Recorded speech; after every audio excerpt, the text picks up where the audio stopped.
Alright, hello everyone, and welcome to mid-August already. It's pretty crazy. The summer's nearly over, but it spells good things. And I'll get into what we've been up to the last month. So since we last spoke, in fact just a couple days ago, our Moon Hunters page went live on Steam. So if you go to Steam, you search for Moon Hunters, you can add it to your wish list and send it to your friends and watch this old version of the trailer that we need to update. Sorry about that. But yeah, generally you can follow what's going on with Moon Hunters, and this is how we'll be running the backer beta when it goes live in October.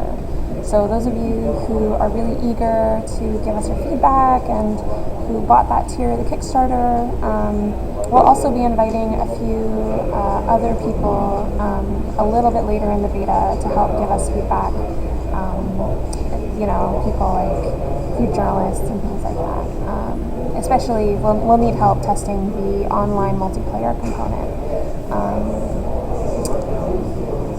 Mike was working on the multiplayer for a while, and then he passed it off to Jongwoo, and we've gotten some progress on that, letting players play together. We're still working on the basics of it. It'll probably be a work in progress up until the day we launch, but we're doing our best to make sure it's lag free and so you can play with your friends from afar.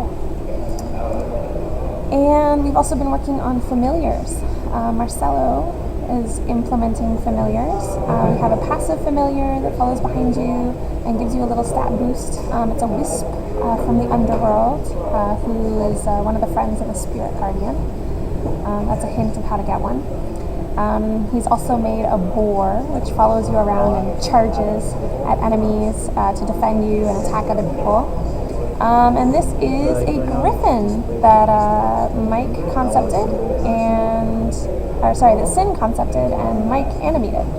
So it's looking pretty cool. They'll probably be pretty badass.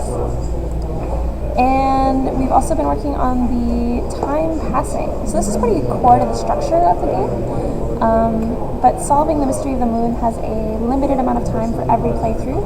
And so as you can see here, as you do adventures and you clear them, you go from day to night and night to day, and you run out of time if you're not careful. So that's what the calendar helps you track. And then we have the Sun Throne. So this is the lava golem, as we called it, the sun avatar from the original Kickstarter video.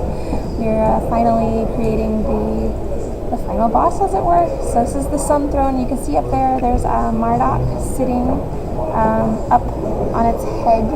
So his throne is alive and defending him. And so that's the size of your character as well. So it's pretty big, pretty intense.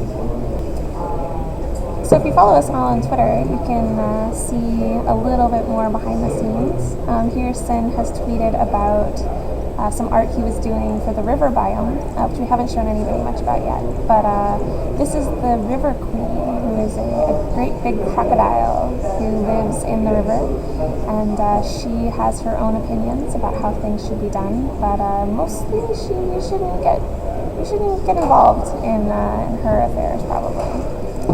And this was tweeted by Kitfox Games. This is the song Weaver when Jongwoo and Sin were prototyping her composition mechanics. So she plays on her lute almost all the time, and all of her abilities are songs that go onto those little lines that you see floating above her head. So this was testing out her run cycle and prototyping. So that's all for the updates of what we've been working on so far.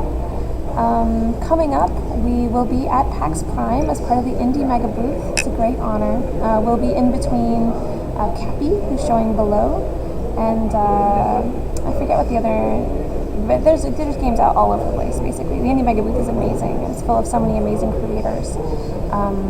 And we'll be there, hopefully meeting lots of fans like you, other indie developers, and getting to playtest our latest builds, which will have all this stuff in it. I mean, the build that we showed at E3 was really cool, but it didn't have cooking, it didn't have the Sun Cultist, it didn't have the mountain biome playable, and it didn't have a forest hometown. Like, there's all this stuff that we need to play test and see what people think about it.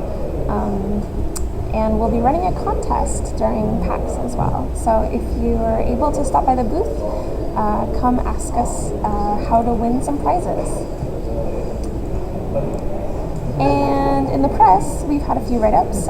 Geek and Sundry has written its first little tidbit about Moonhunter, saying that we're one of their top anticipated games for PAX, so that's very nice of them. And I also had an interview with the indiegames.com folks about Square Enix Collective. So if you're curious what that program is and why we did it and whether we would recommend it, then that's a good place to start. And if you're into podcasts, I highly recommend Roguelike Radio. The hosts, Darren Gray and Mark Johnson, are super smart dudes.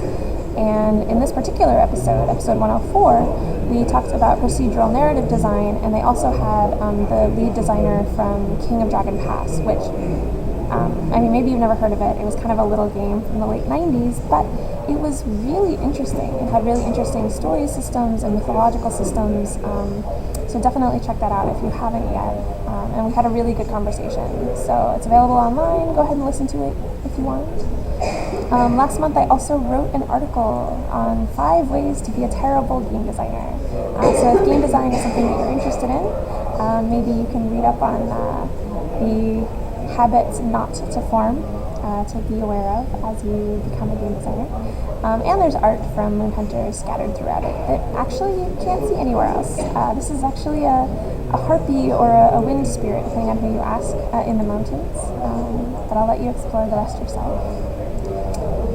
And then there was also a profile on the Daily Crate by a fan of Ryan Roth and Helena Herron. So he linked up a bunch of these songs. You can listen to them and get a feel for what Moonhunter sounds like. And he seemed pretty into it, so that makes me happy, because I just love listening to Ryan and Helena's songs.